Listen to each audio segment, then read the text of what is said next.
Бацхан хүүхдүүдээ өнөөдрийн хичээлийн сэдэв биерийн тгийн онцлог. Хичээлийн зорилго биерийн тгийн онцлогийг мэдэж унших. Биерийн тэг гэж юу вэ? Монгол уран бичиг бол эртний уламжлалт дутах соёл, эрдэм мэдлэг, оюуны боловсрал, хүний дотоод сэтгэлийн торгон мэдрэмжийг монгол бичгийн зурлагаар илэрхийлж үзүүлэх нь биерийн урлаг юм аа. Монгол уран бичиг бол урт удаан түүхтэй уламжлалт бичлэг түүхэн материал үндэслэх юм бол Монгол уран бичиг буй болоод 1000 гаруй оны нүрэг үзэж байна. 13 дугаар зууны эхний үед монголчууд уйгурчин монгол бичгийг хэрэглэж дэлхийн зэрэгцээр уран бичлэгч эхэлсэн гэдгийг Чингисийн чулууны бичиг зэрэг түүхэн материал гэрчилж байдаг. Өшөө чулуу бол 1225 онд бичигдсэн байдаг. Түүнийг ажиглал хулсан биер байж мэднэ. Монголчууд Юан ус байгуулагдахаас өмнө уйгурчин монгол усгийг эхлэн хэрэглэхдээ хятад үндэстний өссөн биерийг хэрэглэж эхэлсэн бололтой юм үзжээ. Орон төхний ус орнууд уран бичгийн биер, бэх, цаас, нийлүүрийг ашиглан утга агуулга, үсгийн хэмнэлээр урлагийн бүтээл төрөвдөг. Анхны авианы бичиг өрн зүгтэлгэрэн грек, латин цагаандлах үндэс болж орон зүгт арамей, сир, совдоор дамжин уйгур үсэг монгол бичгийн цагаандлахын үндэс болжээ. Биерээр бичих үлийн дараа л нэгт нь зөв суух ёстой. Хоёрт нь биерийн үсийг усанд дэвтээн. Гуравт бэхээ хэрэглэх хэмжээгээр аавна. Дөрөвт биерийнхээ бэх ус хоёрыг тэнцүү болтол нь биерээр ширвэдэн. Биерийн үзүүрийг нарийн шовгор болтол янтайн дээр ширвэдэн. Биерээ 90 градус дэгш барина. Бугуун хөдөлгөөнөөр бичнэ.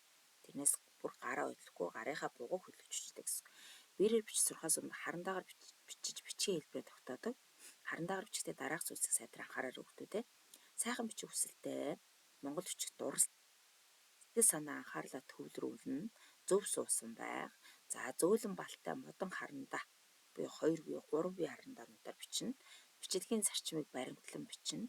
Бүх бие махбодыг биерийн үсний хөдөлгөөний зохицлын дагуу 45 градусын налуу бичих ёстой.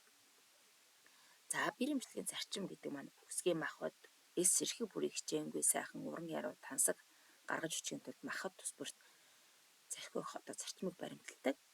Үүнд цохилт, даралт, өргөлт гэж байна. Цохилт гэхээр үгийн эхлэл хэсэгт биерийн үзүүрээ гүйлгэн цаасан дээр зөөлөн гулгуулan нарийн зураас гаргахыг цохилт гэдэг байгаа.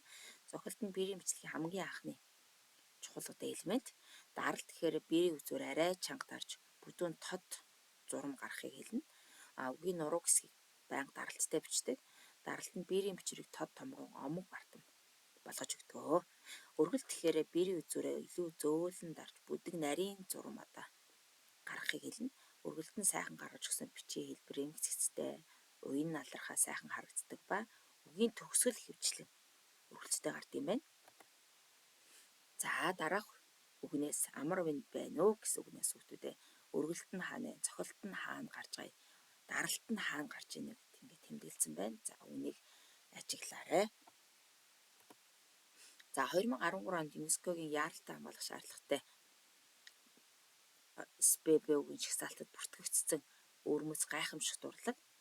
Биерээр бичих нь болохоор хүмүүсийн өдөр тутмын амьдралтай холбоотой гэдэг урлаг гоо сайхны боловсролыг байнга хөгжүүлж байдаг.